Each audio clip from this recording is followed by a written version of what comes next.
Hola querido, la vida está hecha de relacionamientos, con la familia, con los vecinos, con los amigos, con los compañeros de trabajo, en fin.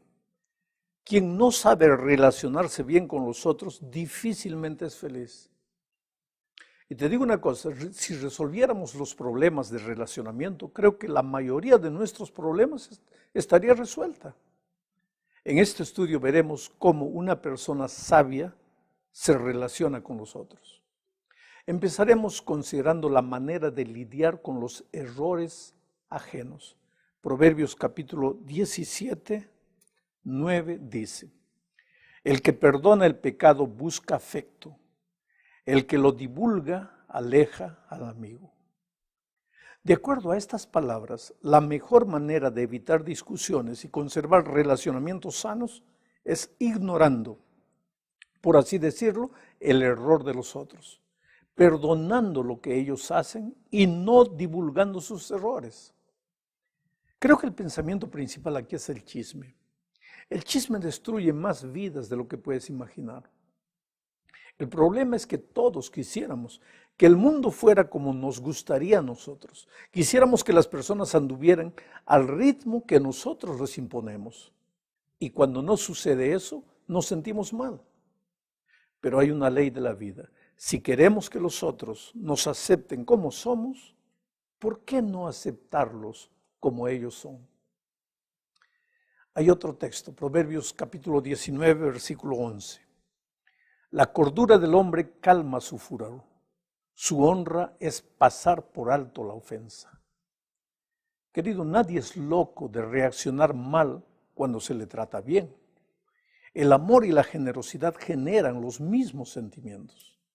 La honra del hombre sabio es pasar por alto la ofensa de los otros. Mi padre tenía una frase que nunca olvidaré. Él decía, si lo que vas a decir va a cambiar las cosas, dilo, si no, cállate. Ahora, el hecho de no divulgar el error de los otros no significa esconder el pecado de nadie. Tampoco se refiere a guardar silencio cuando una persona está abusando de la otra. En cierta ocasión conocí a una señora que era víctima de abuso por parte del esposo, pero creía que no debía hablar nada, que tenía que proteger al esposo delante de la iglesia, guardando silencio. La idea del texto se refiere más a no salir hablando por allí de los errores simples de las personas, pero incluso cuando es necesario lidiar con el pecado, la Biblia aconseja los pasos que deben ser dados. Primero, hablar a solas con la persona, después vienen los otros pasos. La verdad es que si estamos en comunión con Cristo, veremos a las otras personas como hijas de Dios y las trataremos con amor y misericordia, sin que eso signifique necesariamente cerrar los ojos delante de lo que puede ser corregido. En la segunda parte de este estudio se enfatiza el hecho de mezclar el amor con la justicia. Para nosotros, justicia y amor son dos cosas diferentes, pero en el concepto bíblico, el amor y la justicia vienen de Dios. O sea, Dios es amor y Él es justicia. Por lo tanto, no puede haber separación entre ambos. Ser amoroso con una persona es al mismo tiempo ser justo. El verdadero amor no es ciego delante de los errores de las personas, especialmente cuando se puede cambiar la situación de las cosas.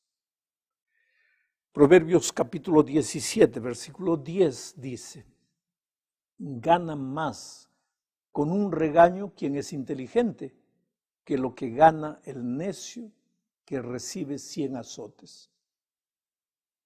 Un regaño significa una advertencia, una palabra de reproche. Y eso es parte del amor. Algunos padres se olvidan de esto, confunden amor con permisividad y después tienen que llorar el resto de la vida por lo que no supieron hacer cuando los hijos eran niños. El otro día conversé con una pareja que se estaba separando. Ella había guardado durante años silencio delante de los errores del esposo, hasta que un día, no aguantando más, se lo dijo todo, pero de un modo inapropiado. Cuando le pregunté a ella por qué no había dicho nada durante tantos años, me respondió que no quería arruinar su matrimonio. Y sin embargo, el matrimonio estaba arruinado, completamente arruinado. ¿Te das cuenta? El consejo de Salomón es que si tienes que decir algo, dilo con amor, pero dilo. La Biblia registra el caso de Jesús y de la mujer que fue encontrada en flagrante pecado. Jesús le dijo, yo no te condeno. Estas palabras expresaban el amor. Pero después le dijo, vete y no peques más. Estas palabras expresaban la justicia. Amor y justicia mezclados de una manera impresionante en la vida y en el ministerio de Cristo. Volvamos ahora a hablar del poder de las palabras. Esta es la tercera parte. El capítulo 18 de Proverbios habla de muchas cosas, pero principalmente del poder de las palabras. Las palabras son la expresión de los pensamientos y sentimientos y tienen un poder enorme, tanto para construir como para destruir a los otros. La mayoría de las veces no medimos el impacto que puede tener una palabra. Decimos cosas sin pensar. No nos damos cuenta de lo que decimos y mucho menos de las consecuencias que se generan a partir de una palabra o expresión negativa.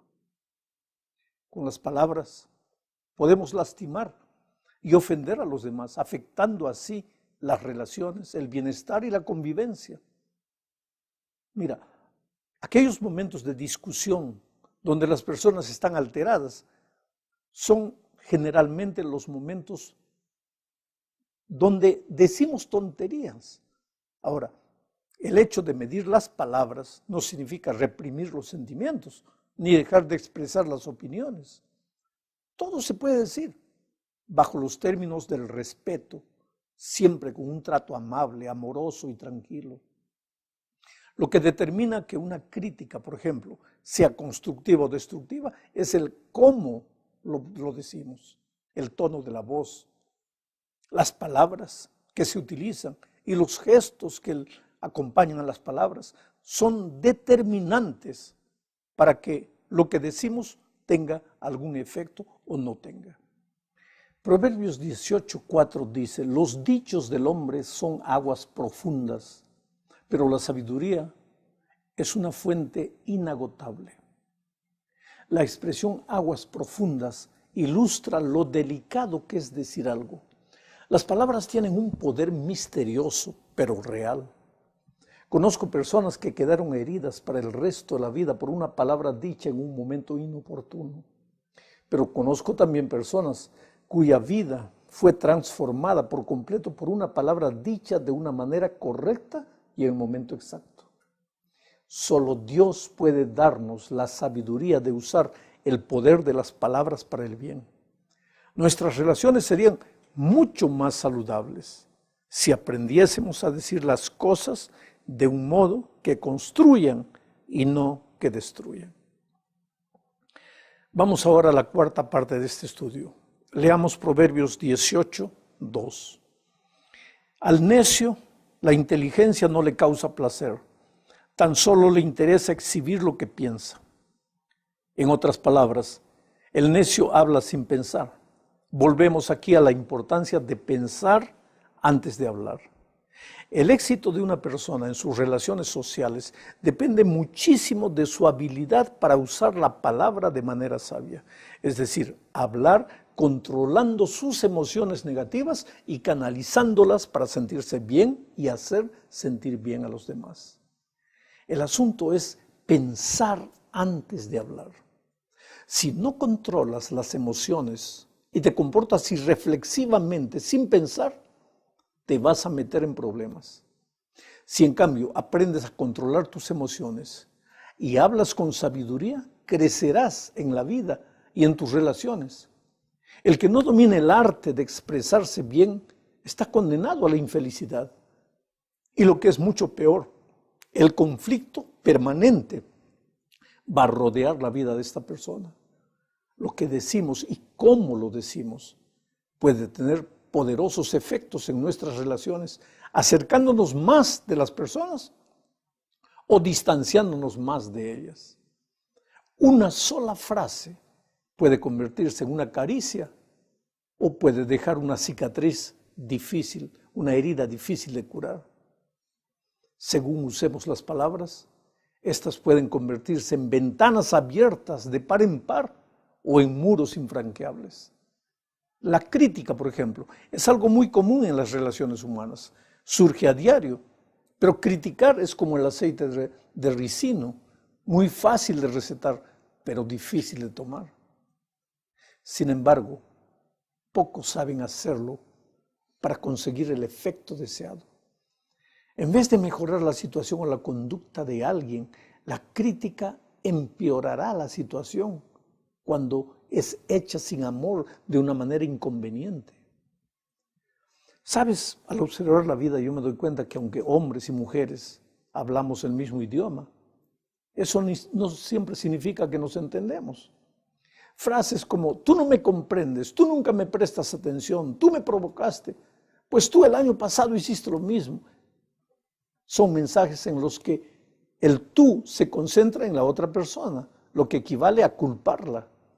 La solución está en decir lo que sientes en vez de emplear acusaciones contra el otro.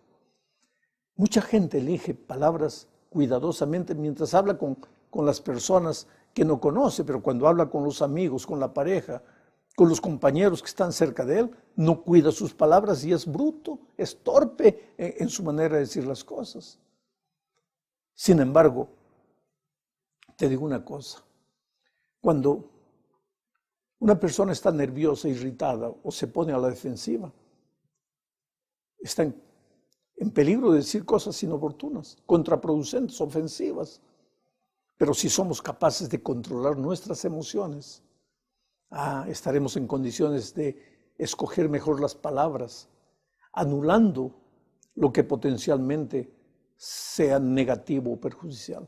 Ahora, todo esto, querido, todo esto es consejo aparentemente teórico. Lo que finalmente nos lleva a la verdadera solución es Cristo. Cuando tú encuentras a Cristo, le abres el corazón, lo haces el rey de tu vida, ahí todo cambia, todo mejora. Ahí aprendes a escuchar, a emplear más frecuentemente el elogio que la crítica, a hacer los reproches justos y necesarios con respeto y generosidad. Aprendes a discrepar sin ser desagradable, a saber agradecer los favores, así como dar negativas sin que el receptor lo tome como un rechazo a su persona. Pues todo eso es resultado de lo que Jesús hace en la vida de las personas. Por eso, el fin del discurso es Cristo. Cuando tú aprendes a vivir con Jesús una vida diaria de comunión, tú vas a ver cómo muchos de los problemas de tu vida desaparecen lentamente. Bueno, llegamos al fin de este capítulo hablando de la mentira. Proverbios capítulo 19, versículo 9 dice, el testigo falso no quedará sin castigo y el mentiroso será destruido.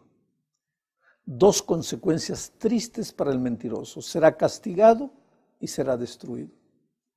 ¿Cómo? La mentira es un mundo en el que nos escondemos con miedo de que los otros nos conozcan como realmente somos. Solo que el ser humano viene de las manos de un Dios verdadero. Jesús dijo, yo soy el camino, la verdad y la vida. Por lo tanto, el ser humano fue creado para la verdad. El hombre y la mujer solo se escondieron después del pecado. Antes del pecado su vida era transparente, cristalina, y eran plenamente felices. Hoy, aunque la mentira está en las células más íntimas del ser, el hombre y la mujer no pueden ser felices viviendo en la mentira o diciendo mentiras. Este es tal vez el peor castigo para el mentiroso. Su propio mundo interior destruido por las fantasías que inventa. La mentira es pensar una cosa y hacer otra muy distinta. Es engañar con una imagen de lo que no somos. Es ocultarnos deliberadamente, es decir, que se sabe cuando no se sabe. Ahora, si malo es mentir a los demás, peor es hacerlo con nosotros mismos. Pero la realidad es que hay personas a las que les agrada mentir. Les hace vivir en un mundo que inventan. Hay personas que, llevadas por su inseguridad y desconfianza en ser aceptados tal como son, caen en la tentación de mentir, solo para dar una impresión favorable. Mentir es fácil, aunque se corra el riesgo de ser descubierto. La única solución para la mentira es Cristo. Por eso el hombre sabio no miente. Cuanto más cerca estés de la persona verdad que es Cristo, más cristalina y transparente será tu vida. Y en consecuencia, más feliz serás y más felices harás a las personas con quienes te relacionas en el día a día. Que Dios te bendiga.